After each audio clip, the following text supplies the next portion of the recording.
English for so long that We're live. we're live. We're live. Oh, we're live on the air, baby. Yes, sir. That's incredible. How's it going, everybody? This is The Cheyenne Show, and I got my friend Noah Hi. Geffroyd. How many years have we been friends? You didn't say my last name right. Geyford. Geyford. Yeah, exactly. Geyford. That's the word.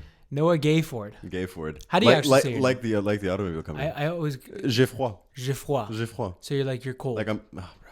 Geffroid. Geffroid, tabarnak. Geffroid, putain. Geffroid. Geffroid. Geffroid. Okay, we got Very Noah Geffroid. Hi. How crazy is that? I always call you Gayford. Do you actually? I haven't even noticed that. I don't know. I just kind of say something with a G and you're like, it works. Yeah. Or just call me Nosh. You never I think you're one of my only friends who doesn't call me Nosh at this point. Like, it's not like... I think even my sister calls me Nosh. It wasn't coined by me, so if it wasn't coined by me, then I can't do it. That's fair. I respect that. I could call you Noah Habarata, like the Mahabharata. Yeah. I don't know. I don't know. It was good. Anyways, we're gonna edit that out. So Noah, you just came back from Colombia. We didn't, I picked you up, but we didn't really get to talk about this. You came back from Colombia. You just had a journey and a half. You went down there to make a documentary about the corruption, and you spent 4 months there. Yeah, just about. And you came back as a different man. You came back as a Hispanic, actually. I came back as Hispanic. You look like a Hispanic person. You got the whole beard, and you look like a character from Narcos. You do. You legit look like Oh no. You look like the gay guy from Narcos. You know, the guy with the mustache. Hey, I mean, I guess that part's not entirely off. No, he's a good looking guy. He's a good looking guy. He's the one who's like Pablo Escobar's rival. Bro, I've never even watched Narcos. Really? I think I watched 15 minutes of the first episode. It looked good. I must have been, I don't know, This probably fucking 16. guy. You go to Colombia, you never watch Narcos. Yo, it's really poorly seen over there. Really? Yeah, it's awful. I mean, you talk to people in Colombia and you make any comparison to sort of like narco culture, they get really mad. Yeah. Yeah, and I mean reasonably. It's like very rich culture, like very rich culture, and there's like just a lot more to see. I mean, basically the stance is like people are sick of people coming from abroad and just being like, oh yeah, Pablo Escobar. There's a lot more to the. Do they like Pablo Escobar? Yeah, that's actually a good question. I mean, some people do. A lot of people. I mean, he's just been like a very polarizing figure forever, right? Mm-hmm. I mean, he's kind of like the Andrew Tate of the. Oh no, that's 70s. a gross understatement. No, it's weird. Now I'm on camera and I'm like, dude, I don't want to say any No, bullshit. say it. Okay, no, I just want to don't say anything incorrect. But he brought a lot of wealth. I mean, his region specifically, his department specifically. I mean, I've talked to some people who have told me that Medellin, because you go to Medellin, and Medellin's like a very, it's a very developed city. It's very beautiful. It's very cosmopolitan. It's super nice. They have a lot of different it's like Las Vegas, right? The way the transportation is there, it's like there's like zip lines and stuff. No, there's just an above ground metro system and a very functional bus system. If I remember, I didn't spend very much time in Medellin. Oh, okay. But like I went. And there's also escalators. I heard escalators in the city. Like walking around. Like you can just take escalator from like level to level. Street to street.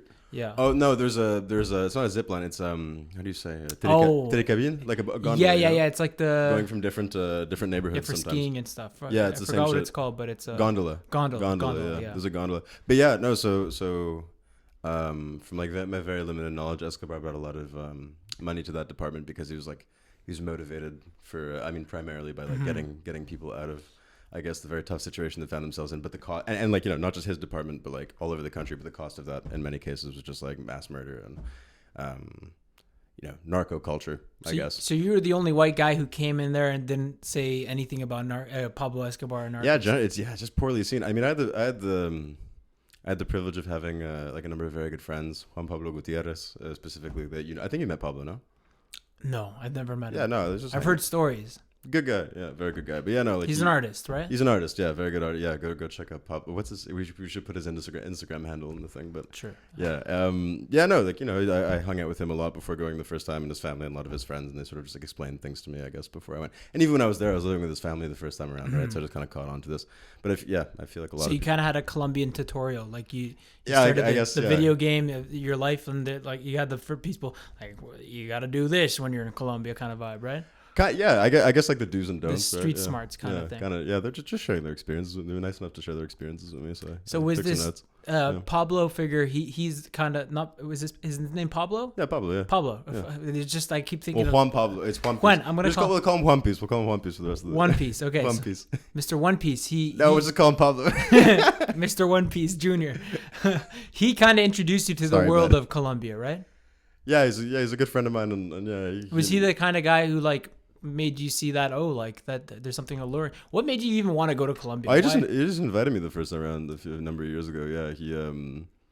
Yeah, we were just hanging out. I at Dawson. We were both at Dawson. And he was in visual arts, I was in liberal arts, and like he came to a house party I threw at my mom's place one time with because his ex-girlfriend is my ex-girlfriend from high school's best friend. Oh, and okay. at the time, yeah, they just came to my party and we hit it off. And then I followed him on Instagram. He posted some art that I liked. Wanted to buy it. Was way out of my price range at the time. And, Holy moly! He's like he prices it high, eh? I was just severely broke at the time. I am again. Can you give me a figure? How much? I can't even remember. It was a couple $100 for like couple $100. It was a very big piece. And he was in high school charging this much. No, we were in CJEP. Oh, but I mean, he was doing his own shows and stuff. And now Good he's in Mexico City right now, actually doing how do you say Nice. A residency. But yeah, anyway, I went to the studio at Dawson a number of times. Like the first, I just brought like how I do. I just kind of show up with wine. And we just like sit down and talk, and we like did that a number of times, and we started hanging out. And yeah, he was like, "Yeah, I'm going to visit my family in a few months." I was on a gap year, as you remember. I was writing a novel that I never finished, and I was working as a busboy. I was trying to do some freelance reporting and stuff. Well, yeah. So this is how I came across the whole documentary subject, I guess, just to focus on that. But yeah, no, I was trying to do some freelance reporting and stuff because I always wanted to be a foreign correspondent and things like that. And yeah, he happened to invite me. He's like, "Oh yeah, we'll go hang out at my family's place in the country, and like I'll paint and you'll write and it'll be cool." And I was like, "Oh sweet." He's like, "Yeah, we'll hang out with my grandmother in her apartment in Bogota." I was like, "Yeah, awesome, sounds great." And so yeah, so we went, and it was super cool. I was supposed to go to Mexico after a month and a half, and I ended up just really, really, really loving Colombia, right? So I just decided to stick around because I had the time and the money. And I figured while I was there, I'd try and find something to report on, but I mean, like I couldn't really speak Spanish at the time. And yeah, I mean, I was looking into the whole Venezuelan migrant crisis was really big at the time, but that was really oversaturated and also just like too complicated for me to get into like in Bogota and stuff. So I was like, fuck it. And then I ended up going all the way north to a department called La Guajira, and I volunteered in a hostel as a night receptionist, which was really fun. And this is all 2 years ago when you went for the first time? 3 years ago. 3 years ago. Yeah, 3 years ago in 2019. And yeah, I befriended this French couple that was there because, of course, there's always a French couple. And I was the only person who spoke French in the hostel. And they were doing, what was it? Yeah, they were starting, because the main indigenous group there is called the Wayu. And they make these, they're called mochilas, which in like, I mean, it can mean backpack, but in this case, it's sort of like almost I don't want to like disrespect. It's almost like a kind of like sash, It's almost like a kind of tote bag that you sling across your shoulder and hangs at your waist. So they were like doing a cooperative with them and trying to introduce that to the European market. And they went on a tour of this mine, which is the one I'm looking into. Are you still in contact with those people? I think I have the woman's name was Sandra. I think I might still have her number, but we haven't talked in years. Oh, you got to check out if they I checked out their website recently, actually. What was it called? I think it was It's still the same thing. It's the Colombian satchel. So they're culturally appropriating Colombia stuff, right? No. Well, I guess for you liberals out here, come get some bait. I know it'd be. I don't know. I guess you could argue, but I mean, their whole thing was that the way they explained it to me is that they were providing they were doing sort of like one-to-one, like they themselves were kind of sort of like communicating with the communities, sort of like organizing cooperatives, giving people sustainable employment, et cetera, and they were getting like a sizable commission. They're providing for the community. of the yeah, not even just provide, but like giving like economic infrastructure. They're giving it some exposure, Yeah, exactly. So, and I mean, if it's nice, then why not, Yeah, I mean, and there's a whole argument to be made about like, yeah, you should like, I don't know, give the I guess the means of production or the means of doing business to the people themselves, rather than like just using them as sort of like producers and like making most of the capital yourself as like Europeans, which is valid. But I mean, but then it ties into the whole like Thomas Edison type of thing, Thomas Edison, like, there's people who can't market themselves like Tesla, but then That's Thomas Edison comes in and like, sure, he did rob a lot from Tesla or whatever you want to say, like he took credit, but at the same time he kind of like made those ideas worldwide, How do you mean? Well, he was the promoter type of guy. Yeah. Yeah. I actually don't know much about Thomas Edison. Well, yeah, it's just like there's people that kind of find and discover people like, for example, like, I mean, everyone just saw the Elvis movie, Elvis's manager, the Colonel. I haven't seen it. Is it good? It's okay. It's pretty good. It's pretty good. It's pretty emotional, actually. Okay. This old lady next to me cried. Nice. Yeah, it's just people have talent, and sometimes, if they don't have that business side to them, then someone comes along and kind of promotes them. But that's not to say that, they're not going to profit off of them. It's like either you have this great idea and it stays within you and you never expose it to the world, or this guy comes in and, he takes a little bit more than he should take, but at least you're getting that exposure that you might have not gotten. Yeah. Yeah, no, it's true. I mean, yeah, I guess there's the whole, yeah. I don't know. Yeah, I guess that would be exactly the justification for that kind of thing. I didn't really think about it very much afterwards. I was kind of just like, okay, cool. Like, so you're in Colombia right now, like, you're just kind of like looking for something to report on. What makes you want to report on something in the first place? Because you studied literature and you've always been a writer. Oh no, yeah. I mean, I wanted to. Yeah, no. Ever since I was a kid, I wanted to do sort of like international journalism. I mean, specifically in the Middle East. And then when that was part of the thing when I went down there. Yeah, I was just like, oh, I'd love to do some reporting here because there are a lot of, I mean, like, unfortunately, very like complex sort of like topics and then like troubling things going on. But what makes you want to go to like a place like Colombia? Why don't you want to go somewhere like Alberta? Talk about the, like the I don't know. I guess pipeline or something. I don't know. I guess it was always I always saw the career as a way of traveling. Yeah, I mean, on top of like doing intellectually stimulating work and sort of like and I guess doing something good, I guess. Just like, I don't know, like talking about things that are happening, like bringing things to light that otherwise wouldn't be really be brought to light. Yeah, it'd be like a way of traveling and sort of like getting out of my ordinary environment. If I've lived in Canada my whole life, I kind of want to, just like go out and experience new things. At least at this point, who knows? I really like Montreal. Abroad, I kind of sell it like it's crack. I always say it's the best city. It's funny because I always run into people who were many times this time at least when I was abroad. I ran into people who were in Montreal and they were like.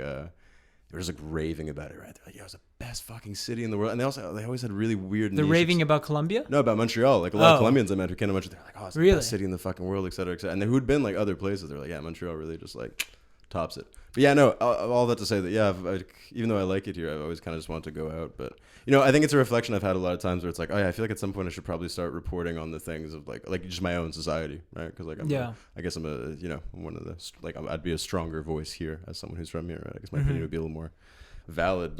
But then again, there's something like romantic about that, like journalist that like white man journalist who goes into like a foreign country, like that movie Salvador. I told you to watch Salvador. It with James Woods. Oh yeah, true. Yeah, tell me it's about one James of Woods. Oliver Stone's best movies. It's about a journalist who goes to a country. I think it was Salvador. It's called Salvador. Salvador. Yeah. So he goes to Salvador, and there's a lot of problems going on with the leftists and the paramilitary there. Yeah. And he's kind of just caught in between the whole thing. And you see like how the CIA and the Americans kind of like they're puppeteering the installed paramilitary, and it's going back and forth. And he's kind of just like reporting on the corruption on like, it's almost like an anti-patriotic movie because it shows the corruption of like the Americans kind of funding these right-wing backed governments. And I don't know, it's there's kind of something about being an outsider coming in and just seeing like this picture from the person, from the perspective of someone who's not like caught up in it or like living from within it, because there is something to be said about just like, I mean, someone experiencing it from the outside just notices things that you don't necessarily notice on the inside, right? And I think there is a lot, at least in this case, there is already a lot of internal like dialogue, a lot of discourse from like inside the country about these issues. It's just very hard. I mean, Colombia is one of those countries where like being an environmental activist, for example, like a social leader, it's supremely dangerous, right? Like, an environmental activist? Yeah, to be a social leader with issues concerning the environment specifically. I mean, a social leader of any kind, but it's like one of the most dangerous places on earth to do that. Is it still considered like I don't know about Colombia, because I mean, my knowledge is from Narcos, and which is like whatever, but at least I know something. Yeah. But I remember like, there was like that right-wing government, just like Salvador, wasn't there? Well, dude, they actually just elected the first left-wing president ever. Exactly. Really crazy, crazy. I was there when he won. But that wasn't the status quo for the majority of the time, right? No, it wasn't. I mean, were you there when they elected? I was there when he won. Yeah, I was there when he won. I was actually in the city. What's his name? Gustavo Petro. Gustavo Petro. So you Yeah. were in the streets when it happened? I wasn't in the street. I was in Bucaramanga, which is the city that his opposition is shit. from. Rodolfo. I don't even remember what his So it's first bad name is. vibes, eh? No, dude, there were like fireworks and Really? yeah, I was expecting kind of like I was expecting bad vibes. To say Yeah, this. the I was expecting opposition's main bad city. vibes, yeah. Yeah. Oh yeah, his main city. Now there were fireworks and stuff, and he was really. I mean, I'm like he seemed to me like very much sort of like a Colombian Trump figure. He was just like this ancient sort of like Who? populist. Gustavo? No. The other guy. The other guy, Rodolfo. Oh, okay. And yeah. I was sure he was gonna win. I was sure he was The gonna win. populist guy. Yeah. Just because I mean, there's sort of like a pathological fear of the left, where what I had seen and what I'd heard and like the time I'd spent there, is that there's kind of just this pathological fear of the left because of the civil war that they were living and still are living, right, for so long. Or like, left wing guerrillas and paramilitaries and things like that. So yeah, people hear the left, they think communism, they think radicals, they think death. Basically, There's all the the Cold War rhetoric that. Oh, it's not even Cold War rhetoric. It's internal conflict. It's the rhetoric of an internal conflict. It has nothing to do with. Well, I mean, I guess in some aspects it does. I mean, just with the whole. But a lot of the American participation in like the narco trade, right? But I mean, yeah, no, the issue within the country with the left within the country has more to do with the civil war that they've been living, because it was the FARC, for example, is which is sort of like, I guess, the la référence d'excellence, like the thing, like the FARC is the right wing group, right? Or is it the left wing? Left wing. Okay. Yeah, I Are think they still around, those guys? Yeah, technically. Did you? I think. Did you get to meet any? No, you never. Yeah. So when you went there, you told me about an experience you had the first time you went, where you went to a military base and. Oh, that was me being super stupid. Talk about being Why don't you tell us about that? Talk about being someone what who's was not that even from about? there. Yeah. Talk about being for someone who's not from there and just super tone deaf. I was but yeah. So this is, I guess, is going back to the story I was telling before. I went up north and I befriended these people, and they told me about the mine they went to visit, and The French people. yeah, the French people, and they were just telling me about how it was like very abusive and like, to say the least, they were like displacing communities, polluting waterways, polluting the air. They were kind of explaining the department to me because I didn't know much about it before. I'd seen, really, my exposure to it before was Anthony Bourdain in the episode where he goes to La Guajira. Oh, yeah. I was like, oh, it looks really nice. I want to go check that out, and like that was. I love that guy. Yeah. Rest in peace. May he rest easy. Yeah, absolutely. And yeah. So I kind of got all this to the face, and I started doing a bunch of research. I started doing a bunch of interviews. I mean, it was very serendipitous. I mean, like, if it wasn't the next morning, it was a couple days after I talked to them. I wake up to the sounds of like chanting and sort of like bells and sirens and stuff, and I go outside, and it's a protest of the coal miner syndicate from that mine specifically. So I'm like, oh wow. So I'm like out in my PJs, like my hair all fucked up. I'm like taking notes and talking to people. No idea what I'm doing, but I'm just like playing journalist, right? And everything's going well. And then I made some friends who were also volunteering at the Hostel Colombians who were starting sort of like a tour company to take people into the Upper Guajira, which is like the desert and stuff. And I wanted to go check it out, so I went with them, and they, if I remember correctly, I think they gave me a break on the price. Yeah, I was helping them translate. My really broken Spanish. And so I went up and ended up befriending the owner of a hostel out there, and then another owner of another hostel way farther out. And I found out that they ship all the coal out from a place in the north called. And I was like, oh, I'm gonna go check it out, because I was under the impression it was a small town, right? Like I was under the impression it was a small city. And I must have either I communicated myself wrong or there was something going on. I don't know. But basically, like, both these people were like, yeah, go check it out. And the one guy actually in the one of the minor guys told you. No. The owners of the hostels, the two hostels that I befriended. Okay. I was talking. Yeah, sorry, I should have said. I was talking to them a lot about what I was doing and stuff. And but you were interviewing some minors too, right? I was interviewing. Yeah, I was not minors. Minors. Unless you're Epstein. Ah. Scouting for Epstein. Yeah, Ghislaine, shout out. Oh no. No, but what? So you're. Yeah. So I'm talking to them, and they're like, yeah, go check it out. And the one guy was like, yeah. And you're speaking Spanish, eh? I'm trying my best to at this time. Now it's good. Like now I definitely get by. But like, I mean, if not more. But shoot a little Spanish, real quick. No. Okay, good. But yeah, fucking yeah. One of those guys was like, yeah, I'll hook you up with a motorcycle, like, to go out there and stuff. And because I told him I didn't have very much money left, and he was like, yeah, I got you. Like you're like you're doing a good thing. I'll help you out. I was like, oh, sweet, thanks, man. And so, yeah, I come out. I mean, the next morning, it's like 9. I'm in like short shorts, like t-shirt, Ray Birkenstocks. You know, we're like not short shorts, just like I look like a fucking tourist, basically, right? Yeah, Obviously. yeah. So I hop on the back of this motorcycle and we're like zooming through the desert. And there's a desert there. Yeah, I was in the middle of the desert. Really? I was like, this is cool. It's like the desert meets the ocean. Oh. And so I'm like zooming through the 45 minutes. And, you know, I'm having the time of my fucking life. I'm like, yee! And, like... Yeah, you're on a motorcycle, you said? Yeah, on the back of this motorcycle. I'm going for it. And, you know, we pull up to the front of this... Playing Born to Be Wild, eh? In my head, probably Yeah, something like that. Yeah. Freaking out, you know? I'm like, oh, this is crazy. And, I mean, retrospectively, this is like some of the most irresponsible shit I ever did. Do not try at home. But, like, yeah, we pull up. And it's just like, there's the railway, because there's the railway that connects the mine to the port. And there's like the fenced off entrance to the port, and there's a military base on the side. And I'm like, oh, this isn't what I expected, because I was really expecting to pull up and have lunch, you know, and just like talk to people and ask questions, which exactly what I did. But who is the guy driving you even? A friend of the owner of the hostel. He just came to pick me up, you know. Really? Yeah, he gave the guy a call. Is the owner of the hostel Spanish too? I mean, a Colombian? Yeah, absolutely. He's like, so yeah, this guy driving is Colombian too. Yeah. Yeah, absolutely. Yeah, everybody's Colombian, yeah, of course. Okay. Yeah. And they weren't like, let's set this kid up, this tourist up. I don't think so. No, because you're gonna give him a bad review on Yelp. No, absolutely. Yeah, I wouldn't give a bad review. Yeah, I wouldn't give a bad review to this guy at all. Yeah, It was really cool. Like they're really cool people out there.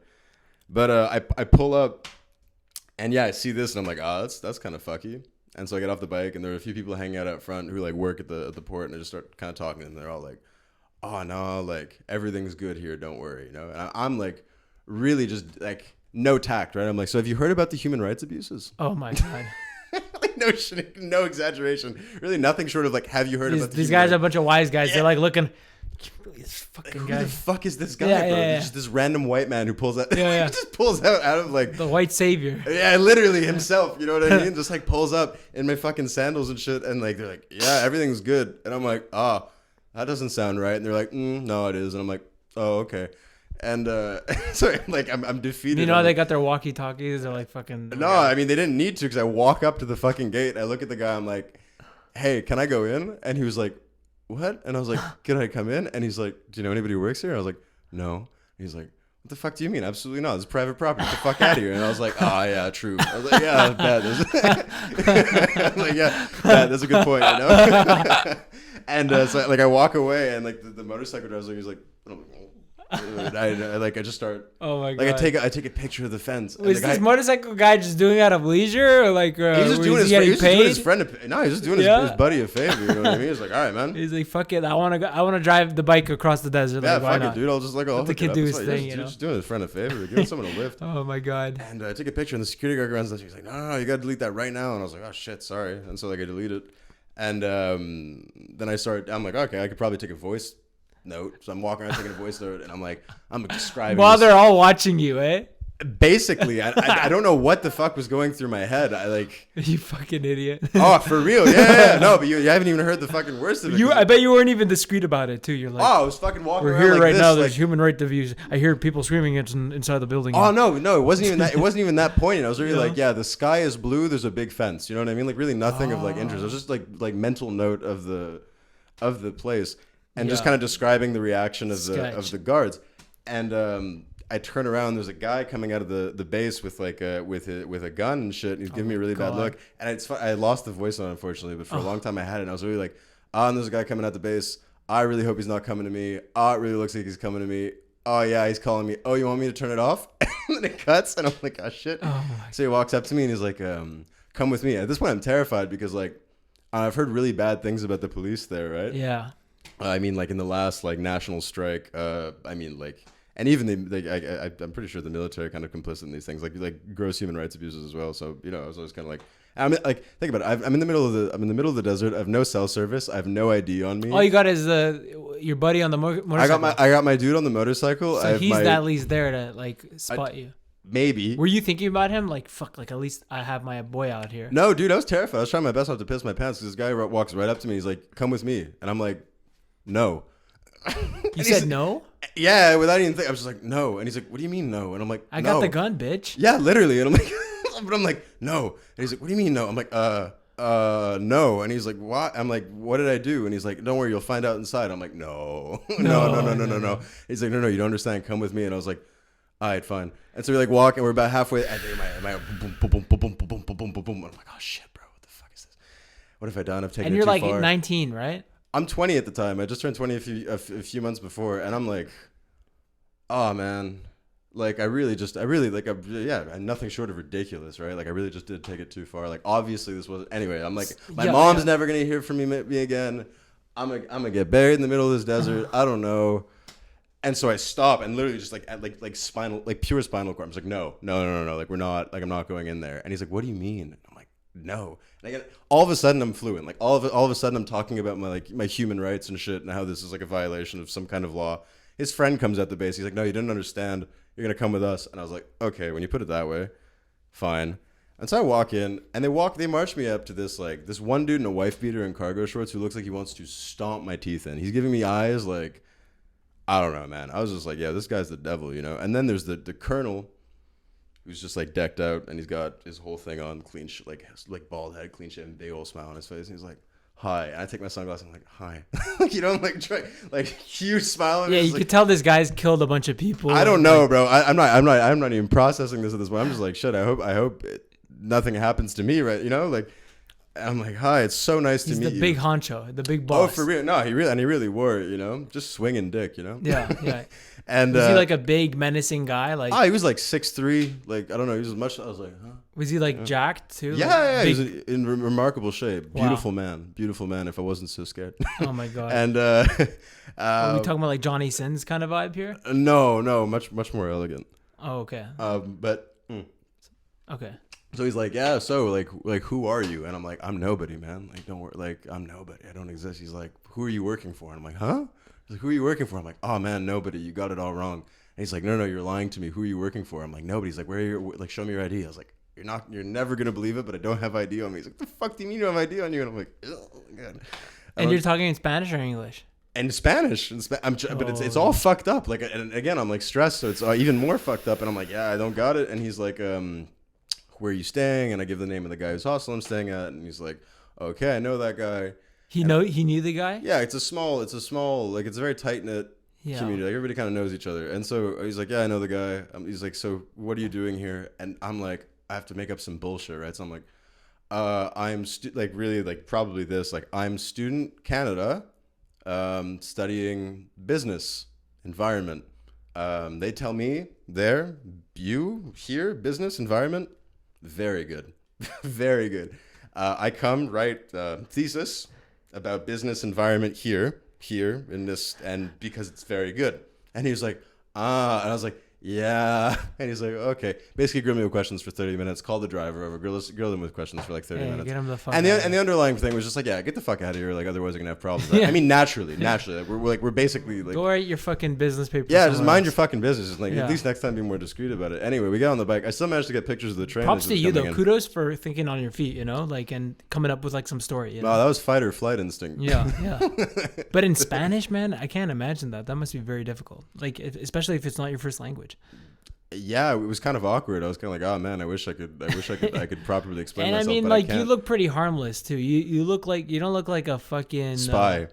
You don't look like someone who works for Vice, you know? No, I think the guy probably looked at me and like there was the initial sort of like, okay, there's like an intruder here, but then he looked at me and he's like, nah, bro, if this was a corporate spy, he wouldn't show up on like 10:30 a.m. on a Tuesday in his fucking Birkenstocks, and he could sunburnt and shit, just like, hey guys, what about the human rights abuse? And I'm sure the guy could just fucking like, he could smell you, you know. Yeah, he could scared. smell you out. He's like, all right, this guy is not a threat, chill. You know. This guy's just an idiot, you know. Yeah. He's not working for the fucking Mossad or anything. No, this guy's just another like delusional, foreigner. So that further fuel, you must like the adrenaline when it comes from that. Like you must like that, right? Because otherwise you wouldn't put yourself in a situation like that. Like, I'm gonna be quite honest with you. I was going into it, and I'm just like sunshine and rainbows at this point. You know what I mean? I'm just so happy to be like doing the thing. I feel I'm like, sweet. Like I finally found like. So you're more like a naive. I was guy naive. who walks. I mean, at that moment, yeah, for sure. This time when I went back, I didn't do anything even remotely similar. I mean, but some people would be scared and never want to go back to Colombia after that experience. oh well, that's the thing. The other half of the story, the last part of the story, is that I get back on the motorcycle. I apologize to the guy profusely, and he's like, "Oh, don't worry about it. It's fine." I was like, I wasn't sure myself, and I was like, "Okay." So it brings me back to the hostel, and I get off the bike, and the guy who sent me, he's like, comes out, like, arms wide open, big smile. He's like, "So, how was it?" And I'm like, "How was it? It was fucking awful." And there's guns, and then they pull me in the thing, and I don't know what's gonna happen. And no, I'm out. And so like I got I got my bag, and I got the bag on the back of a Jeep, like. Oh, you didn't go back with the motorcycle? No, I got back to where I was staying. I got my bag. I was in the back of a Jeep. 45 minutes later, 4.5 hour trip back to. Or 4-hour trip back to Riohacha. Yeah, this is the capital. Oh, you were getting out of the city. I booked it the fuck out of there. I was terrified. Yeah, I mean, naturally, I was fucking terrified. Yeah, because these guys could have came back and like, where's this business kid? Absolutely. Are you still in contact with the hostel people there? The hostel people. No, I could get back in contact with them, but I didn't go back this time. I was back in contact. No, you shut our business down, you rat bastard. You rat bastard. They came back. Yeah. Then I will. So that was the first trip, right? That was the first. That's kind of like there are many positive things that happened, but so that was just sort of like a really. Like, but that was like hiccup. that was one of the bigger climaxes, right? I was just a story I tell often because it's me being an absolute nitwit, I guess, and I guess I know how to tell it. Well, kind of, you're like the explorer. You walk into a situation, you don't really know what you're gonna get yourself into, but you're not going there with any like guards or shield or whatever. You're just like walking into it. It's kind of like it's nice. It feels like an old way of living almost. I get thanks. I'll take it. I guess it's like it's courageous. It's very courageous. Thanks, I appreciate it. I think some people will call it pretty dumb, but it's done me well this far. A lot of dumb shit. A lot of people do dumb shit, which crazy shit happens after. You know what I mean? It's done me good enough so far, and I've been dumb shit is a good recipe to make something like amazing, Right, yeah. Or like the story, like it's a good experience. It's a story to tell. Sometimes you'll get shot. Sometimes, yeah, exactly. So I wouldn't recommend. Don't try that at home. Anyways, we got to quickly go back into the podcast. You know what that means? What does that mean? It means Stream Studio, which is what we're using right now to make this podcast. Stream Studio is one of the greatest podcast platforms I've ever used in my life. I use it all the time. It's made it so easy to record a podcast. You were telling me this earlier. It's true. Yeah, because we had a long conversation about this earlier. I was telling you. Intuitive. Noah, every time I make a podcast, I have to use Stream Studio because if I don't have Stream, then I go fucking crazy. Okay, I'm gonna smack a guy in the. I'm gonna smack a guy out. The person I'm interviewing, I'll smack him if I don't have my fucking Stream Studio on me, bro. I just don't feel right. There's something off. Exactly. I'm antsy. I can't do it. I just can't. So I have to have Stream Studio. And how do I have Stream Studio? By going on stream.studio.com. I mean, stream.studio. No, there's no .com. And over there, you put it in your email. You go and put your email, and then you'll get a code, and use that code as a login. So guess what? You don't need a password. You just get a code every time you want to go in. All you need is an email, and they'll send you a code. You can start your podcast like that. Bada bing, bada boom. You start your podcast. It's as easy as that. It's as easy as that, baby. I mean, there's so many people that I know that have podcasts these days. I mean, podcasting, everybody's doing it right now. Yeah. You should have a podcast. You have a good voice. Thanks, you should baby. make a podcast about your experience in Colombia. When you go to Colombia, you should just make your own podcast. I feel like it's probably been done. I don't know. Maybe.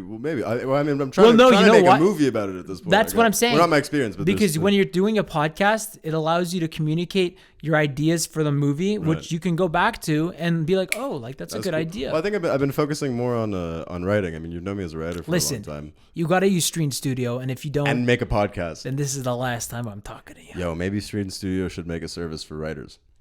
Stream.studio is amazing. It's great. You can write your name on the podcast. There's a ton of cool features.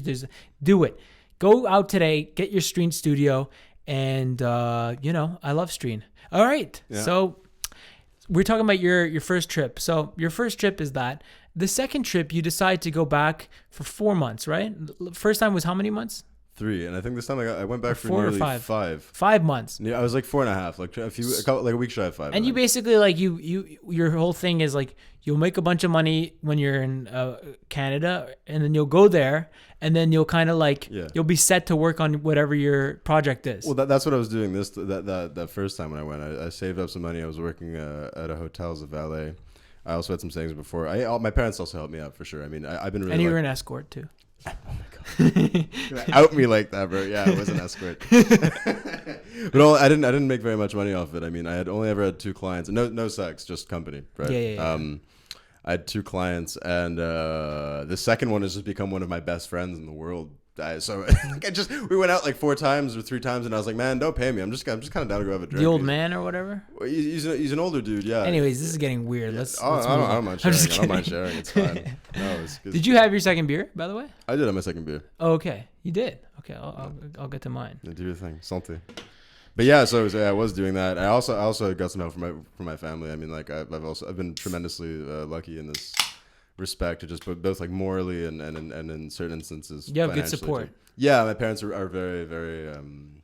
They believe in me, and I've had a very strong support system in that regard. Also, my friends, you included. So thanks for all the support you've given me along the way too. Yeah, man, I like people who kind of just do their own thing. They don't really have to follow a certain structure, and yeah, I mean, kind of go forward with what they feel. You know, I was pretty bummed out in school. I mean, that's an understatement. But yeah, I was really not doing well in school, and other than girls, like, oh my God.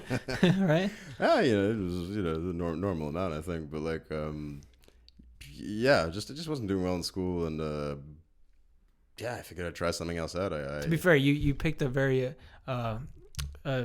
particular program in McGill. Yes. International Development, bro. Literally, it was international. I thought it was Muslim studies. Well, I was majoring in international development, minoring in Latin American and Islamic studies, so I could learn Spanish and Arabic. I thought it was okay. And I was also wanted to do like just like different like classes on history and international development sounds like a cool.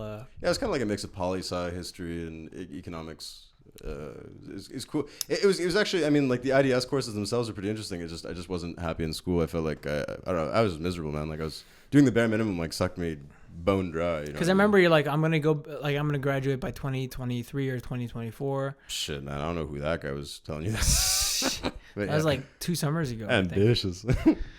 Yeah, but I'm much happier. I'm much happier now. But it's okay. I mean, there's a lot of things. I submitted a grant when like to finish the research and continue the research. It's very, there's a probability I don't get that because it's my first project. I have no credibility myself. I have a solid like list of collaborators for the project. So I'm hoping that sort of like stands me in good stead. I guess like shows them that I'm not n'importe qui. You know what I mean?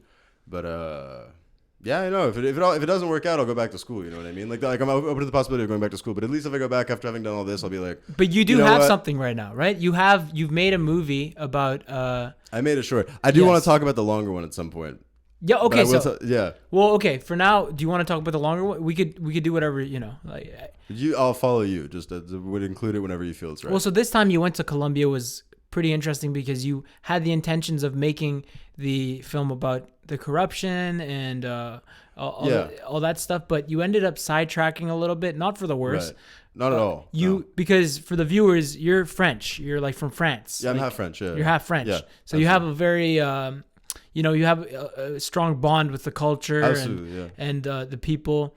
And so why don't you tell the story yourself? Because I can't really, I'm going to butcher it, but you basically found another French connection, the French Connection. I found the French Connection. The French Connection in Colombia, which kind of inspired you because it's like, you see people all over the world, they end up, it's like, it's a small world when you think about it, It was a pretty crazy coincidence. It's a very small world, very small world. I mean, this is being a very good example of it. So basically like, yeah, I was going back this time to do the research to sort of like revive the story that I had sort of shelved. I mean, it was literally just collecting dust in a notebook. Wait, can you, before we get into that, so your main project, because this is your kind of like project that was impromptu, the one the French one, but your main project, can you just quickly summarize that for people? Yeah, absolutely. I'll try and do it as quick as possible because I sometimes like, don't do it very like an elevator pitch. Yeah, elevator pitch, absolutely.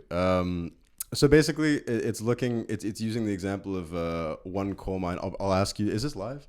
Yeah, no, it's being recorded. It is live. Yeah. I'll ask you to bleep out the name of the mine and stuff after that I mentioned, if that's okay, because I said it by name earlier. If you can bleep it out, that'd be good. Sure. Okay.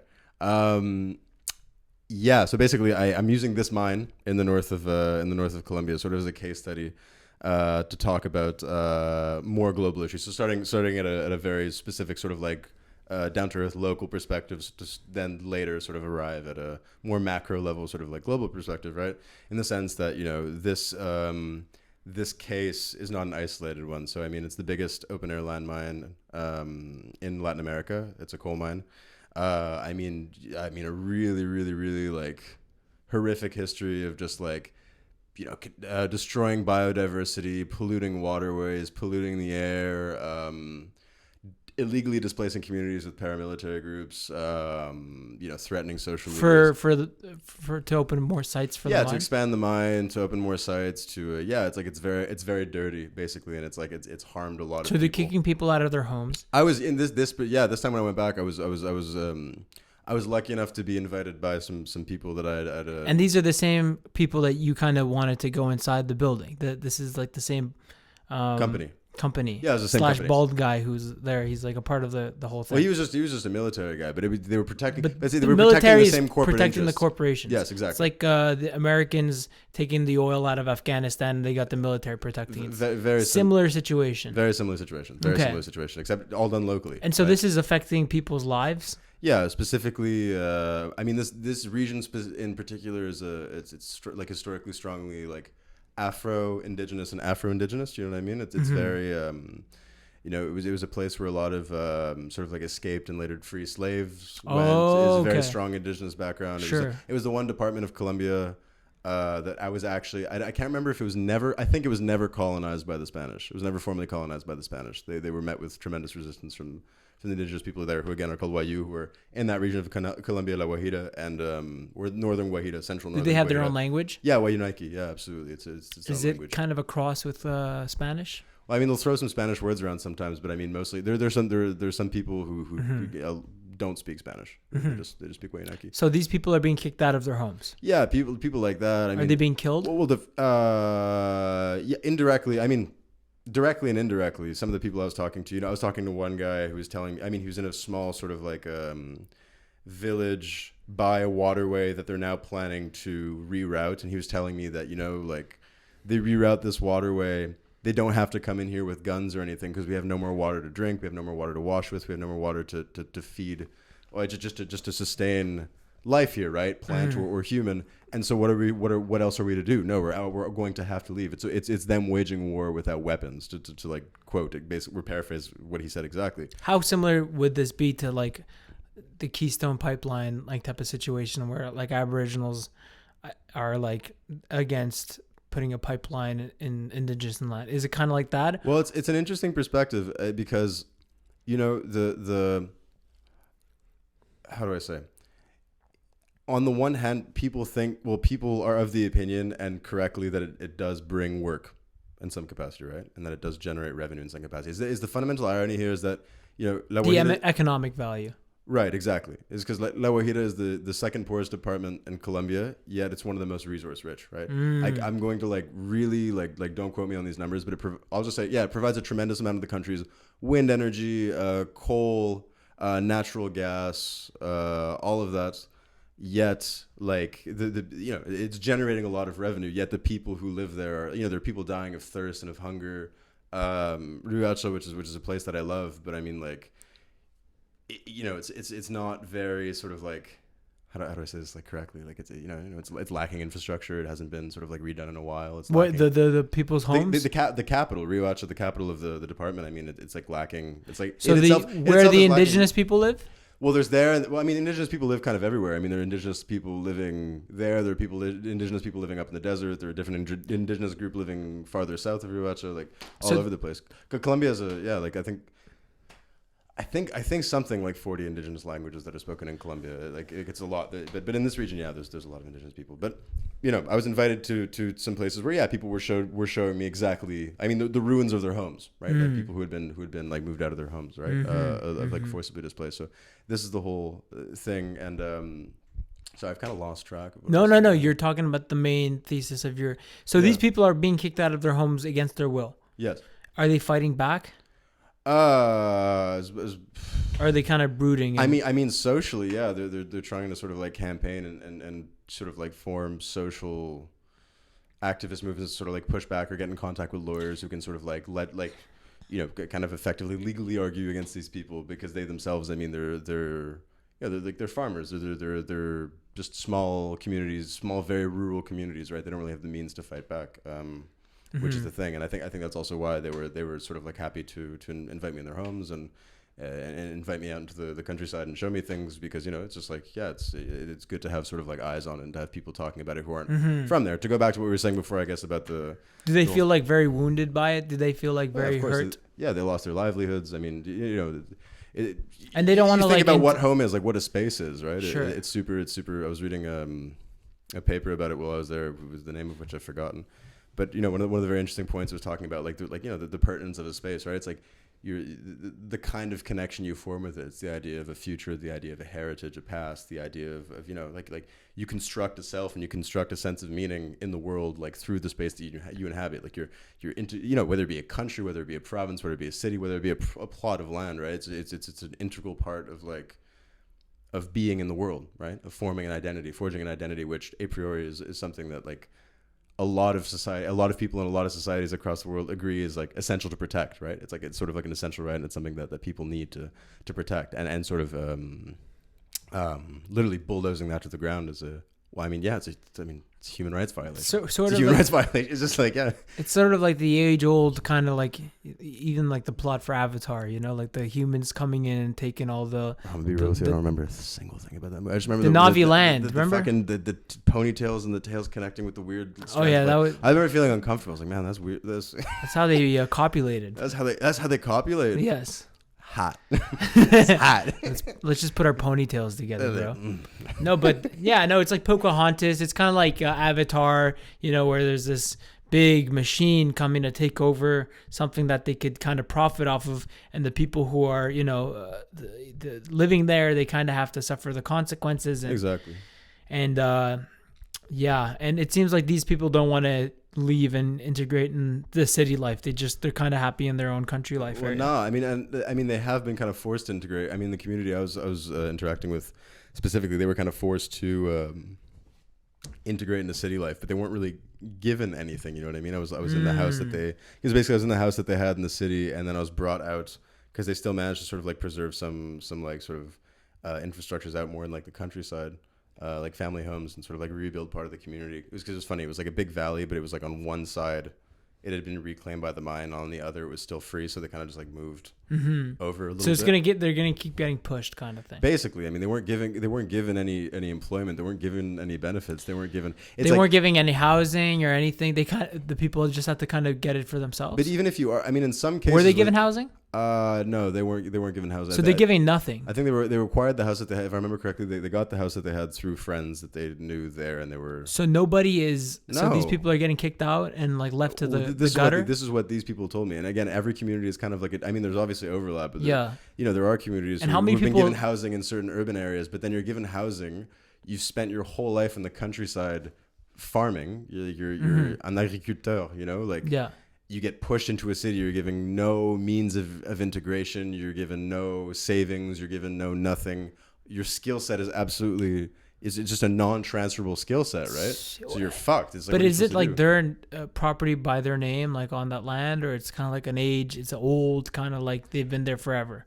If I remember correctly, the law in Colombia is that you've been there as because different state land. Different social groups get different sort of like rights there. If you identify as campesino, which is sort of, we're not identify if you are part of like if you are a campesino, right? They're just like which is someone in the countryside, or you're indigenous or Afro, right? There's certain like protections you have over cultural spaces and sort of like historical things that are codified into the Constitution, right? One of which being land, one of which being sort of like historical land rights. So are they entitled to that land by law? Yes. But the government isn't, because they've been there for over 10 years. The law is what I was told is that if you're there for over 10 years, you are legally entitled to that. So land. The government is just corrupt and they don't care. I didn't get that far, but that's what it seemed to me. There seemed to be things. Well, the military is the arm of the government, and these corporations are in cahoots with the military if they're protecting everything. I mean, if not the military, more so like paramilitary organizations, paramilitary groups, yeah, which are the bigger who have problems. a lot of power. Yeah, I mean, one of the women I was talking to were like the main woman. The big bullies kind of thing. Yeah, I mean, she was showing me texts. She was showing me texts where she got death threats, like her whole family, like malicious type of vibe. Eh? Yeah, like naming people in her family like by full names and being like, yeah, this person, like they'll die if you don't do X. You know what I mean? Like it's just really some like cold shit. Some cold shit, yeah. But yeah, I mean, so that's one level. There's a social injustice, but again, the movie doesn't aim to focus just on being like, oh yeah, like there's social injustice going on. Here it is, because I mean, like personally, and I've talked to a lot of people who agree with me, where it's just kind of like I feel like at this point, the sort of the how do you say that take has kind of been over. Like we have a lot of that take already. You know what I mean? It can get like easily sort of like version to sort of like misery porn, right? Which isn't the goal, because I mean it does obviously it does a disservice to those people by just like not representing them with dignity and honestly, right? Because there's many sides to the thing. So there's that, but then there's also sort of like the environmental damages being caused. I mean, again, there are people getting sick, in some cases dying from like air pollution, water pollution, just like no access to sort of like air pollution. Yeah, I mean they're transporting these hundreds of thousands of tons of coal in an open air sort of like train track, right? Just like blowing out over. I remember the first time I was in the town of Albania, I looked into the sky and I saw this huge gray cloud, and I was like, I was talking to a guy at the taxi station. I was like, oh, it's gonna rain. He's like, no, it's just always there. It's just like a cloud of coal dust. They're blowing dynamite, like, and it's very bad. It's like it's very intrusive. These are subjective. These are reports of people that they told me. I was talking to some Venezuelan migrants who were in that town, and they said that they had been sick constantly since they arrived. I interviewed one woman who's the owner of a sort of like a dépanneur. She said she lost her first son to respiratory issues that were directly related to the quality of the air. And how many people did you interview? Oh, I don't even know. A lot of people. Over both times, yeah, probably like it's 30, 40, I guess. I mean, like it's a good size, yeah. Yeah, I mean, it's just starting. Again, I mean, this time I kind of got sidetracked by that second project, but basically, to summarize it in short, because I never really got to do the elevator pitch, I guess. Yeah. The main question I want to ask, I guess, with the movie is just sort of like, how can we have a valid, coherent discourse on environmental activism, climate change, and the like, when things like this are happening, right? When these sort of like deeply entrenched like social and environmental injustices are being, further entrenched and sustained across the world, because I mean, like we were talking about Vice earlier. There are a number of Vice documentaries just alone where you look at sort of like illegal mines in Africa, or even legal mines in Africa, where it's just like it's a catastrophe, like just environmentally it's a catastrophe. So you multiply this across the whole world, and it's a major issue. This is also going back to what we were talking about earlier when I arrived, where we were talking about sort of like the burden falling on the individual for things related to climate change, not using plastic bags, mandating mandating electric cars is sort of the only possibility, which is I don't necessarily entirely disagree with, because of course we all play a part in it, and we all have adjustments we need to make, but we've known for a long time that it is corporations like these, it's these huge corporations that are responsible for the bulk of the pollution that is contributing to the disastrous effects of climate change that we're just starting to see, that we're really starting to see now with all the forest fires and the like. And I guess the goal of the film too is, because I say this on my website just to pitch my shit real quick. And my artist say your website so people could go check it out. It's noahgeff.hotglue.me. Yeah. With a GEF. FF NOAHGEFF.hotglue, one word, .me. Really? Yeah. .hotglue. Yeah, it's a website creation tool. Anyway, it's there. It says in the artist statement that I as much as I do this work for other do the work that I do, or you got to get your own domain. I do have to. Next step. This is my first. It's not that expensive. Yeah, I'll do it soon, but. Yeah, I do the work for me too, to learn for myself too, because I feel like this discourse, a lot of the discourse that surrounds sort of like the role of major corporations in global pollution, it's all very, I feel like it remains sort of like very heady stuff, you know what I mean? It's usually like academics and people who are very well read in the topic who have access to it. I'm not an academic but prior to going back on this trip, I was significantly less well read. I had so much more reading to do. I have so much more research to do. I was lucky to get put in contact with people who were like very educated, who spent a lot of time doing research there, who were like incredible proponents of the thing. But I guess with the movie, what I want to do is sort of like bring that discourse down to something that we can sort of like better integrate into our sort of like everyday discourse on both social justice, because it is a social justice issue, and also environmental justice, right? That it doesn't sort of that things are no longer sort of like, or contribute to no longer being shrouded by that corporate veil that makes everything so complicated, both socially and legally, and perceiving the problem directly, right? So that's the goal with that. Not just to focus on like, want to make that clear, not just to focus on like the misery of people, although it's unfortunate that people are really going through very hard times there with those kinds of things. So what is like the motivation / like where are you getting the energy to kind of tackle this story? Like, a lot of times people, they choose something, and I always ask them, is that the hill you want to die on? I heard that expression I reheard that expression for the first time recently. My friend Adrian used it. He was a man and of beautiful words, but it's not a bad, like, it's a great expression. Yeah, it's not. I'm not necessarily saying like and using it in a negative light. No. But is this like, why Colombia? Why this particular issue? You know what I mean? Is it just something that kind of fell into your lap? Yeah. That's exactly it. It's something that you didn't seek for it; it found you, kind of thing. Kind of, yeah. Again, when I went out to that hostel the first time, when I fell upon the story the first time with that French couple I happened to befriend, it was. And again, the reason I decided to, that's a whole other story in itself. There were a lot of things that are much more just sort of like every day. I was just going through it on a number of levels, and I figured, like, doing something like this was what I wanted to do, and the material I happened to have was this material. And something I'm also, like, I hope it comes like off, like, very passionate about, and something that matters a lot to me, right? It's something that just on principle, yes, it is a hill I'm prepared to die on, but good for you. Thanks.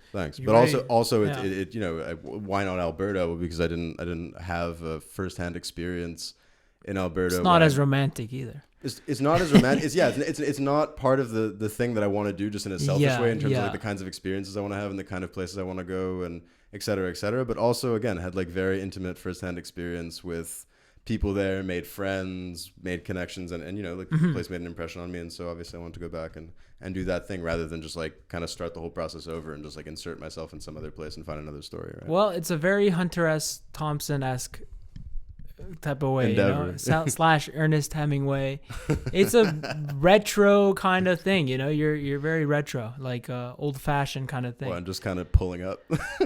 I just feel like hey, like today we're so glued on our phones and like we're so like passively watching. It's such a voyeuristic society that it's kind of like nice to hear about the people who are actually going out and doing these type of things, showing us because I feel like we're in such an age of consumption and that we don't need to go on adventure as much anymore because we're kind of given the adventure from a screen all the time.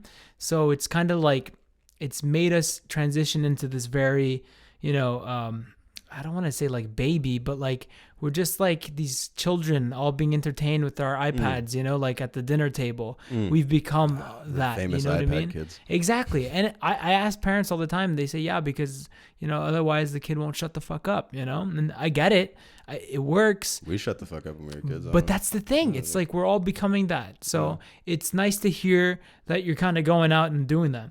Now, I want to ask you, just from a technical standpoint, because I'm looking at some stuff, just equipment and stuff, and I'm wondering, like, are you doing this by yourself? Are you filming? Because dude, I had another incredible stroke of fantastic luck, just like really serendipitous. I showed up, and this was just on a personal level, it was a really interesting experience because again, the first time I went, I couldn't speak Spanish. By the end, when I left, I could kind of do it, but it was very broken. Like I could be understood, and I can understand. I can understand what I needed to understand, but it was still a struggle. Studied a bit at McGill, and then went back this time. And this time I could, I got a lot better at it by the end of it. But I even just showing up, I could kind of shoot the shit. You know what I mean? Like I could express myself. I didn't have any major issues in understanding, unless it was like thick accent with like strong dialect words. You know. What about like when you're filming it? Is it going to be just you? That's what I'm getting to. Okay. But it was just like cool, like, because the story contributes to how like the whole technical side of it. It was just cool to sort of like remake friends with the people I made friends with, just like discover new dimensions of their personality and stuff. Namely, my friend Liz, who's from Bayou Par. Liz Cheney, the very same, living in Colombia. No, Liz Sarah, lovely woman. No, good friend. But yeah, I went back and I hadn't seen her in a long time, and we just kind of sat down and started talking. And she's like, "Yeah, I don't even know what you're doing back here. That's crazy." And so I just started explaining the project, right? She like slapped you first. She's like, "You bastard." Give me a big hug. She's like, "Yeah, I'm glad to see you." You're like bro. Captain Jack Sparrow. I was like, "Oh no," just not as drunk, I guess. Yeah. Well, I guess depending on when. I don't know. That night in Bottega, you know. That night in Bogota, yeah. No, yeah. So I was talking to her and I was telling her about the project. She's also very into sort of like environmentalist Oh shit. projects. So you're recruiting soldiers. Basically, yes. Really? Yes, yeah. I'm also starting a left wing guerrilla group myself. Yeah, international. No. But you are recruiting people. Sorry, I peeked there. No, you're good. No, not even. No, not even. I just, it was kind of just coincidental. I kind of just went to see my friend. That's it. And But she wants to join the project. No, not at all. She's doing her own thing. What happened was okay. I told her about the thing, and she's like, "That's really cool. How are you filming this?" And I was like, I was gonna figure that out if I get a grant and stuff and get all the research together. I don't know. It's kind of at the bottom. Can of my I list. can I recommend you something to film with? Sure. Because Okay. yeah. Stream Studio. There it is. Hippa. Okay. Stream Studio is the greatest podcast platform you In can the world. in the fucking World, bro. In the universe, in the known universe. I'm talking about you can go make a documentary about fucking coal miners and people getting kicked out of their homes on Stream Studio. Okay, It's as easy as that. It's as easy as that. You could interview a indigenous person who's getting his home destroyed, and he can have access to Stream Studio in perfect quality, great quality.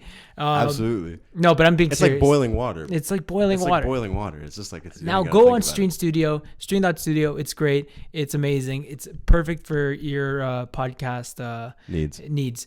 Okay, but I'm actually being serious now. There's a great segue, I've been looking by the way. Yeah. That was incredible. I was like, should I segue into Stream or should I show them what I actually want to do? I was like, shit. There's like these cool cameras. They're called. Come here. I know this is like the viewers might find this boring, but I since this is like a conversation, DJI. They're like these pocket cams, right? And they're like good for like vlogging and filming. Yeah. But dude, the quality on these fucking things Crazy. are amazing, and the cost is so cheap. I think you should look into this. Well, because it's first of all, it's very, very what's it called? It's kind of secret. It's not like too in your face. It's not like you have very a big conspicuous. Yeah. Conspicuous. It's the size of a bottle of perfume. Yeah, it's really good. That's wild. So I'm thinking of getting one of these, and it's on sale. But, well, funny enough, I think the strategy I've devised is the exact opposite. It's going to be the one downfall of it. One of the downfalls of it is it's going to be very conspicuous. That's why I'm going to have to film very fast, because what my friend Liz did was that she put me in touch with she was like, "Oh yeah, my friend's an artistic director. You should talk to her. Like, we'll go see her tomorrow." And I was like, "Okay," but like again, I'm forgetting Liz is like 28 and is like hanging out with like older professionals and stuff. I was thinking, oh yeah, someone our age, sort of like hobby on Instagram, something of that sort. And we end up going to see her friend the next day, and she's in the home offices of this this small production company. Really? Yeah, and the cameraman, who's also the kind of, I guess, one of the boss, like the kind of like the main sort of head of the company, was there. And I pitched the movie to both of them, and they were super excited about it. Really? And they're really down to work with me. The camera guy was like pitching me idea for shots and like strategies, and we were like bouncing ideas. So they want to fund it? Yeah, they're on the grant. Like they signed on with a letter of collaboration. Like they want to film the movie. It's just yeah. So I got really lucky with that too. You gotta make sure to like, kind of be the captain of the ship and not let them change up the story a little. No. Well, yeah, that's the thing. But I mean, I don't get the sense that they're interested in the story at all. They're really just into shooting. You know what I mean? They're into shooting. Yeah. That's cool, man. That's cool. Yeah, I got a tremendous stroke of good luck. So this time, we've talked about the the thing that's coming out. And that's kind of like more in the future. You're gonna go back after you get the grant, or if you don't get the grant. If I don't get the grant, I mean, yeah, I'm kind of working out ideas for Plan B. But yeah, like searching for other grants, maybe, I don't know, appealing for private funding somewhere. And you're looking to go back in January, correct? I mean, if all goes well, yeah, I'd go back in January, February, kind of like this year. Okay. Yeah. And by then you'll have a script / like game plan when you get there, day by day. You know what you're gonna do. Yeah, by the time I leave there this time or the next time, it'd be I have the whole sort of storyboard laid out. I know exactly who I'm going to see when and what I'm going to talk to them about, and then it'd be in direct. I mean, I need to submit another grant for money for production, right? Do you have a title? The working title is Asas Brancas, which is Portuguese actually, and it's in reference to a song by a Brazilian artist named Luis Gonzaga. Cool. Which is you might want to change that into in English.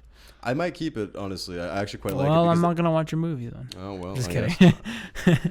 It's an old Forró artist. I'm butchering the pronunciations, but there's this one song that he made called Asa Branca. Yeah. And the song talks about like a drought in northeastern Brazil and people leaving their homes because of like drought, just like not having like the means to live, right? So like, I thought it was kind of the minor company is the drought. Similar. I had to pitch cool. it. I had to have a title for the grant. I was nice. just like, I like that song. Oh yeah, that makes sense. And I was like, okay, cool. Nice, but it sounds nice. We'll keep it. Maybe. Cool. But yeah, so I go back and do the thing, and then after that, submit another grant, and hopefully have it wrapped up by like 2024. 2024. That's a good time. Yeah, we'll see. There'll be a new president by then in the United States. Different world. Well, there will be. Oh my God, dude! My concept of time is wrong. I know. Oh my God. Dude, Trump. How long ago was Trump? Like, it felt like he was. Was that 2016? 2016 feels like yesterday, right? Yeah. What the fuck? It's crazy. I had another question. Right. Do you think now that there's a leftist government, the gentleman you said, repeat his name? Gustavo Petro. Do you think that he might shut it down? Shut what? The mining. Well, if not shut it down, I mean. How much do you like look into that stuff? Like the kind of like the reports or whatever, like the newspapers. I actually just started back up the other day. I kind of because again he won quite literally 2 days before I left. Mm-hmm. Quite literally 2 days before I left. And do you know what his campaign ran on? Change. That was the whole thing. It was like it's time. Change. The time for change is arrived. You gotta be like fucking Hunter S. Thompson on the campaign trail on this. Like you gotta like. Yeah, I know. You gotta know like what his platform is. Yeah, no, I know. What if this guy, he decides fuck the mines, and then you don't have a. I don't have a story. No, but from what I've understood, because again, what happened was he won 2 days before I left. Yeah. I was kind of keeping up with it, but again, I was so sure he was gonna. I mean, arrogant, but I was so sure he was gonna lose. I wanted him to win, of course, but I was just like, this seems. You're saying the leftist guy was arrogant? No, I'm being arrogant by being like, I'm so sure he was gonna lose, but I don't know. It's like Bernie Sanders type of vibe. You like him, but he's gonna lose. Kind of, but he won, and so he won, and then I left, and I literally like left to go see my family and stuff. I was out traveling and shit for real, like not working at all, not looking into anything at all, and then I came back. It was actually a couple of days ago I started looking at it again, and. But yeah, I mean, he in short, he's promising to pose like stern opposition to corporations like that and like hold them accountable for more. And I mean, this mine has that could be a part of the movie, like absolutely. That, And the mine's supposed to shut down in 2028, I think, or 2026. Really? Yeah. I can see you fucking like. Releasing this movie and then being on the campaign trail with him, like as like the little poster boy, the white boy. He's like, look at these, my friend. And then you come up on the lost white man. Mi huerta, mamá, like a big baba. Yo soy no Geffroyd. It's me. Yeah. It's Mr. Canada. Okay, so that's some heavy stuff there. Why don't we talk about the lighter stuff with this Frenchman?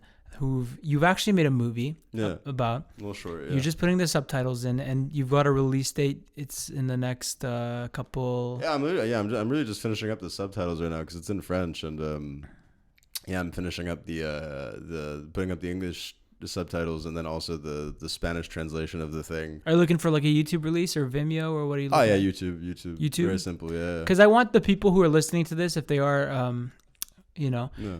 I want them to kind of like see where they can find your stuff. You know. Yeah, absolutely. I mean, I have an account on YouTube by my full name, just Noah Geffroyd. When do you think it's gonna come out though? It's gonna come out probably September 4th. September 4th. September 4th at the latest. Did you just pull that out of your ass? I did pull that out of my September ass. 4th is the day that. Is the day that it's at least the gonna come English out. version. So why don't you tell us a little bit about it without giving too much, so people could check that out, because it's a good like movie before you get into the heavy stuff. Like it's a good introduction. It is a good. Yeah, it was a good introduction for me too, just because I'd never done anything like this before. It's your first movie. Yeah, dude. I was really just like, well, I guess I'm gonna be a filmmaker. Like, Have you asked like someone to look at it, like Ryan Turk or something, like Ryan Khanna?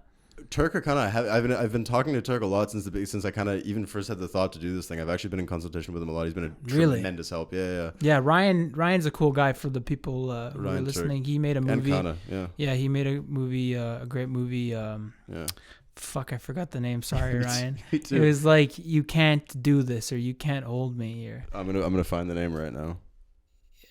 I'm gonna find the name right now. Or we press for time. Is up. My time is now. No, you can fucking. Ryan Can't Turk. see me. My time is now. Movie. You don't do something. It's like There's nothing you can do. There's nothing you can do. Which is a it's great title. Yeah. There's nothing that You can do. Which was I still honestly, haven't it seen it. was amazing. I still haven't seen it. You haven't seen it? I don't know where to watch it. Dude, it's a good movie. It's a good. Where does debut one movie. watch this movie? We need Ryan here to answer these questions. I think you can watch it on. There's a streaming platform that you can good on. Really? Yeah, but he sent me a link. Maybe I could send you a link to sure. like I'll ask the Ryan Vimeo for or permission. whatever. It was a very very good. It's like very Montreal, you know. Yeah, that's the sense I got. I auditioned for the lead role. Oh yeah. I did. Yeah. I sent like a whole Wow. like a video of me reading a part of the script and everything. I can't see you playing the character though. Yeah, me neither. I watched the movie and I was like, yeah, no. You just said you didn't watch the movie. Or sorry, I watched the trailer. Like I watched the okay. excerpts. Yeah, my bad. What are you talking bro, about? I'm just egging you on, bro. Fucking, it's all a ruse, you get bro. 10 stories over here, over there. You're pulling that out of your ass. It's from one personality to the other. You know what I mean? Yeah, I got one for you. I got one for the other. You tell the people when you're fucking escorting this. No. They'd be on a date with you and they're like, what did you say, you fucking hua? No. You fucking hua. No, the funniest part is that I used to go by a fake name and it was just awful. A hua? No, it's a hua. It's like HOOWA. Talking about my hoo-ha. You fucking hua. It's like it's a Sopranos thing. Anyways, I wanted to. The only thing I know about Sopranos is Tony Soprano really liking gabagool. That's all I got. Yeah, That's the extent of my culture. Tone, Oh, baby. Yeah, I could do the theme song pretty good. I have no. Woke up this morning, got myself a gun. Okay. Enough of this cringe bullshit. Yeah. Why don't you tell us about the fucking movie? I'll tell you about the movie. Yeah. Okay.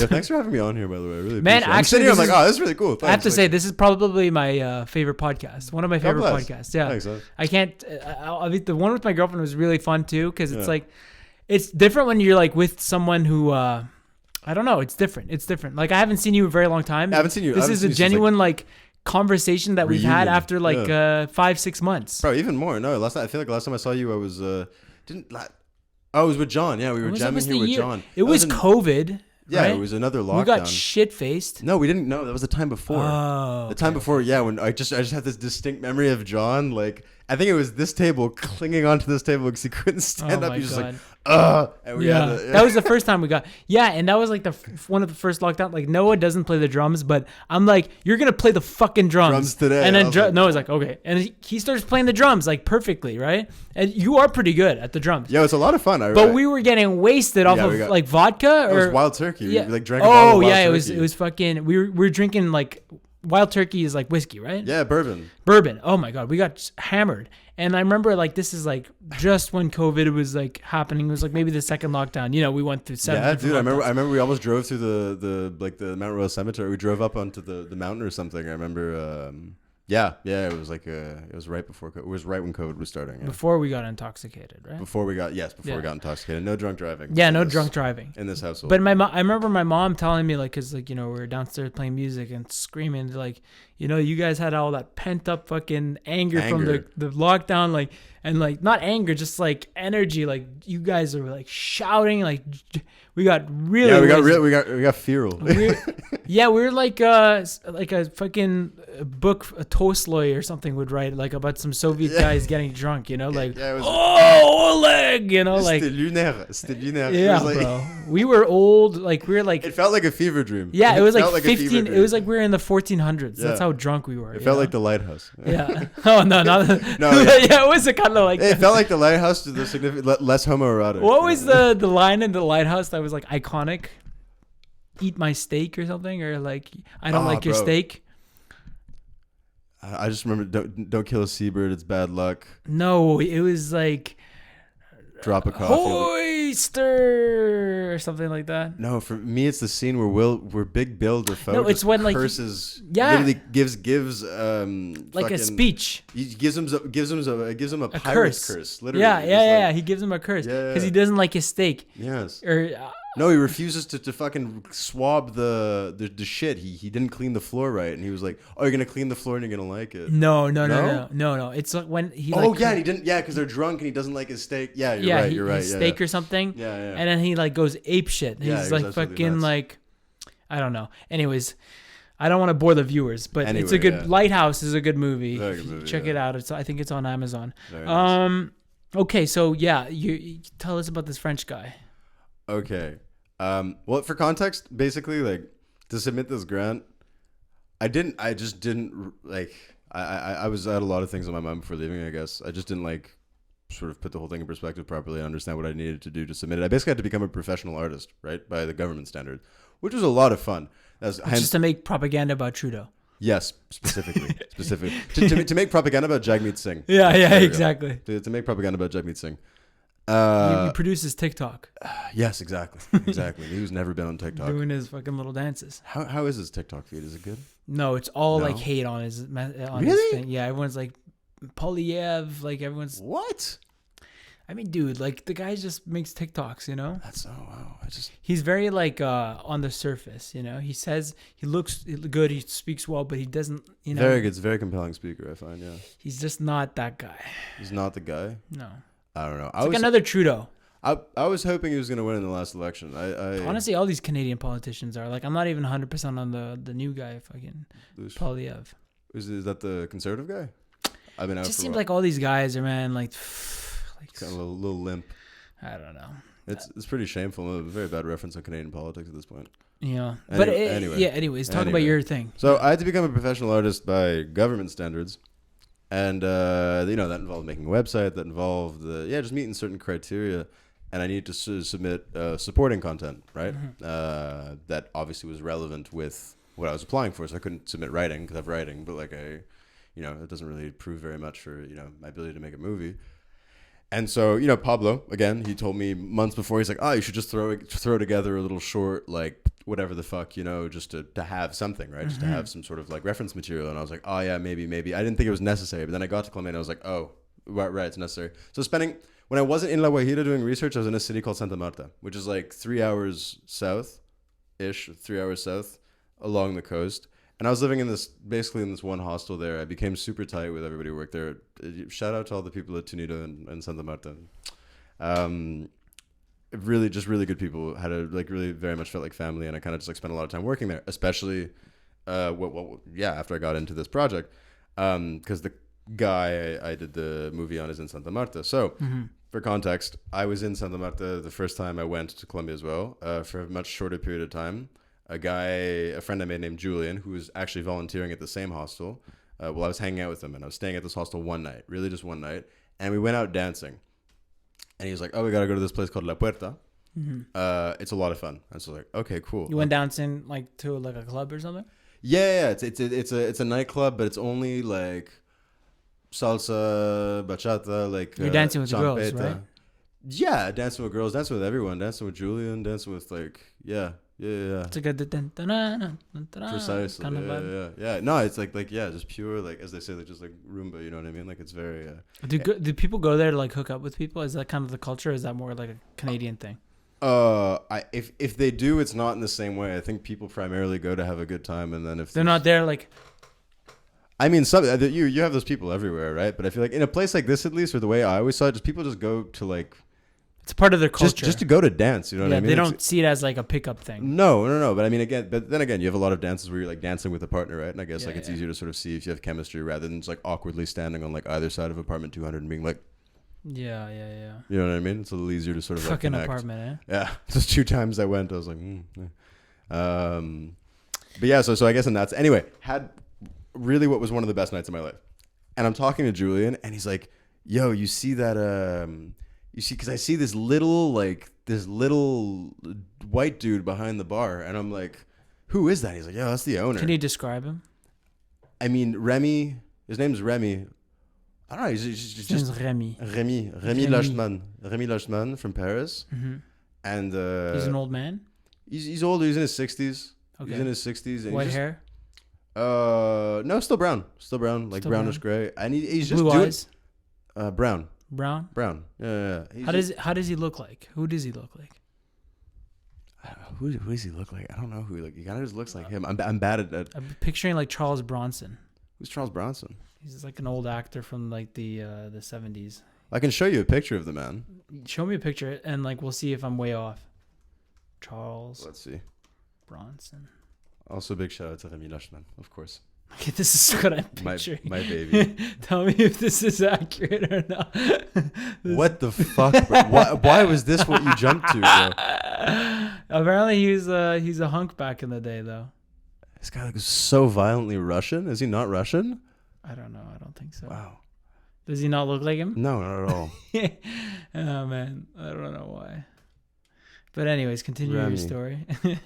Dude doesn't have any. Look up Charles Bronson. That's the guy's face is like iconic. Man doesn't have any pictures of himself on his Instagram. I don't know.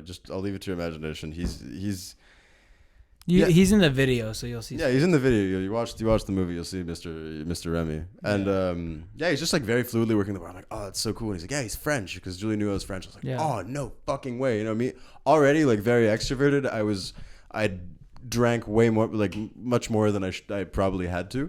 Mm-hmm. And I go, you know, fucking ambling over to the bar, and I lean over and I look at the guy. I'm like, yo, thank you so much. Like, this place is so fucking cool, et cetera, et cetera. Like, basically drooling all over this guy's bar. And he's like, okay. Like, in French and shit, like, all broken. He's like, oh, you're like a fanboy. Yeah, I'm fanboying. Or I'm like, yeah, this place is so fucking cool. No. And he's like, okay, sweet. And I'm like, oh, okay.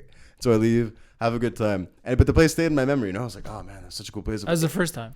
Yeah, I only went once the first time. Yeah. And I was like, oh, man, if I ever go back to Colombia, I got to go back to La Puerta.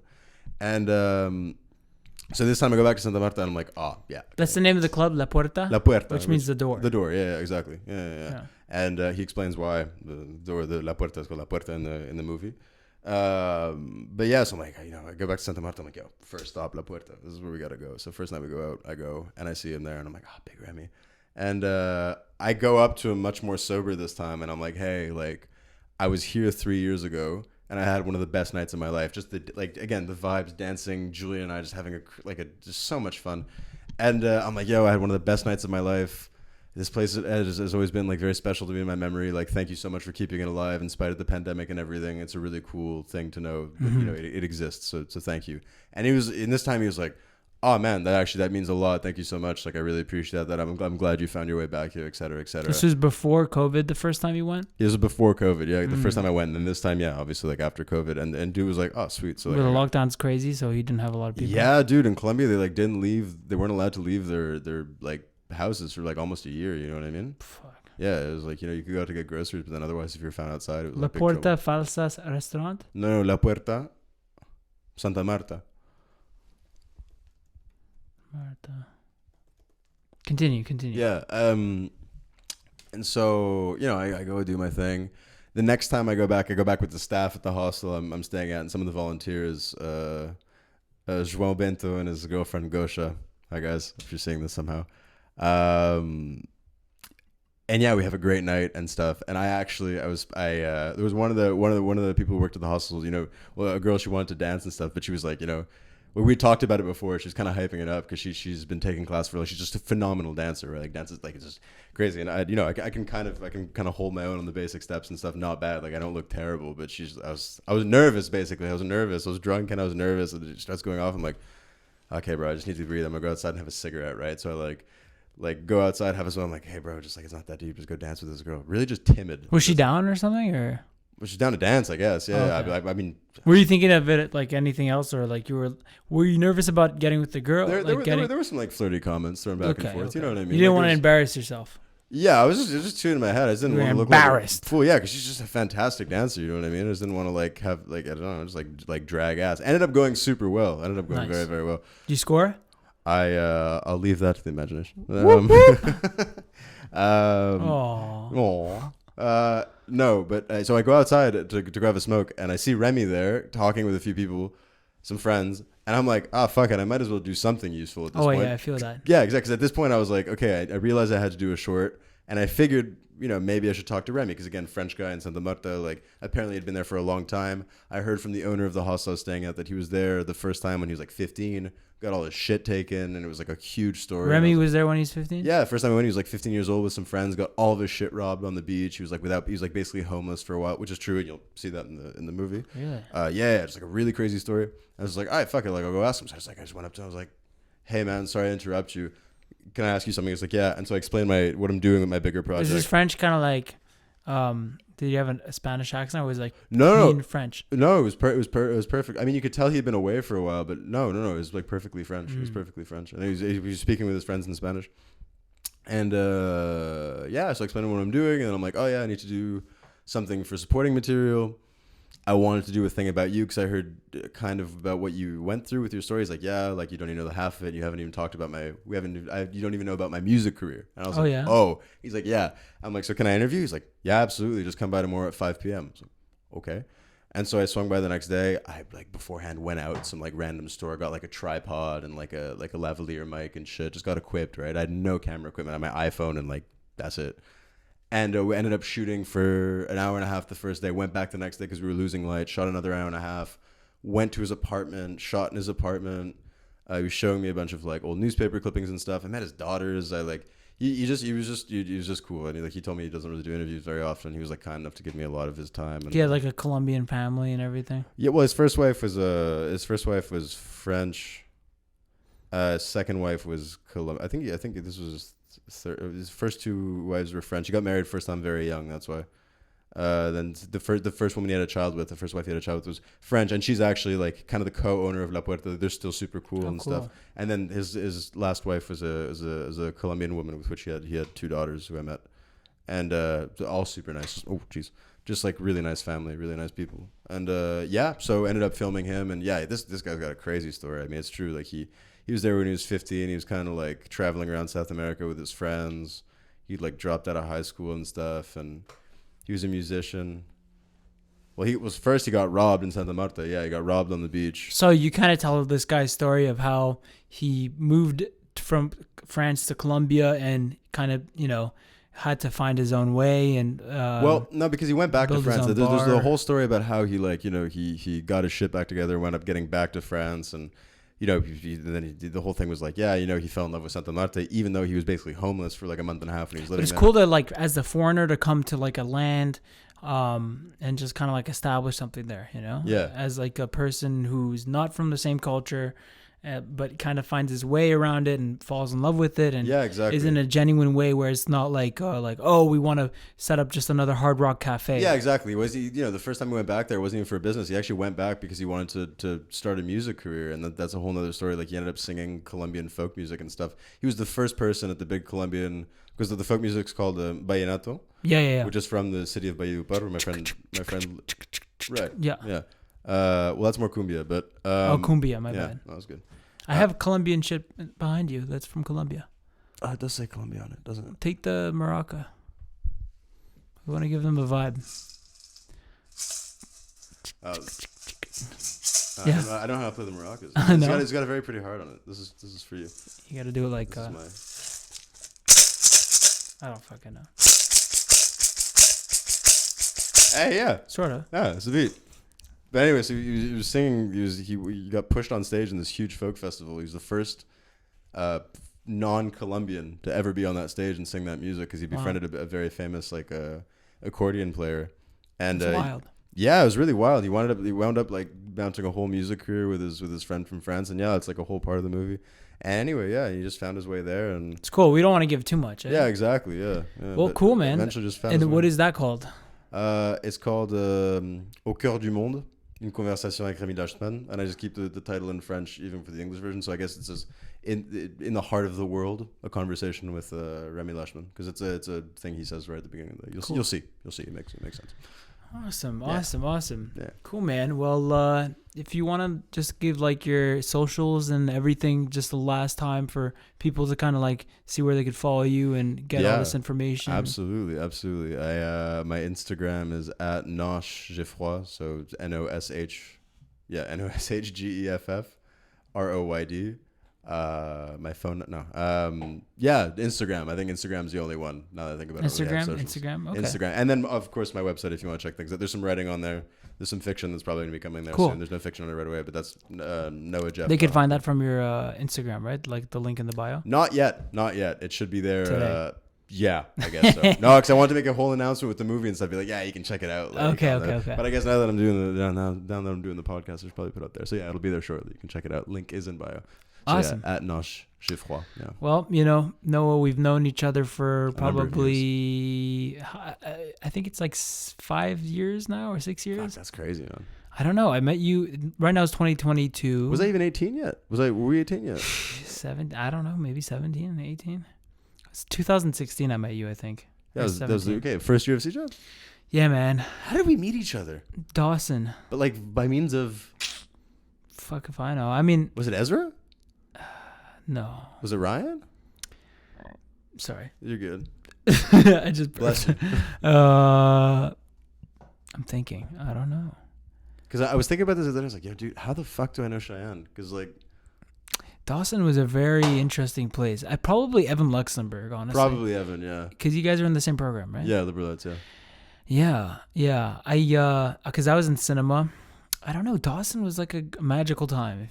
It was. It was very nice. It was quite nice. I did enjoy it as well. Yeah. Cool. I remember thinking, oh, I'm getting tired of this place. But now that I look back, it was a pretty cool, because it was so in between, between high school and university. Yeah. And people were so social. Yeah, very, very like highly charged transitional period. Yeah, like everybody was really trying to figure everything out, and it was very because and I feel like were everybody was like exploring everything. Down to like be friends with everybody. Everyone, yeah. You weren't just friends with like one particular group of people. You were know? just bouncing around from person to person. It was really crazy. Yeah, man. Dawson was it was a good time. Very liberating. Like I found it liberated me a lot. It allowed me to like really discover who I am. It was cool. It was We had a lot of long conversations. I remember. Like, It was a lot of long times. But anyways. Yeah. So, alrighty, man. Wrap it up. Well, thanks again for having me on. Thanks for doing the podcast. That was awesome. And thank you. we'll definitely run it back when you got some more stories and material. Absolutely. I'll be back whenever you want to have me. Thanks for checking out the Cheyenne Show, everybody. Keep tuning in weekly, and we'll get you another podcast Surely. for your beautiful lives. Ciao. Ciao.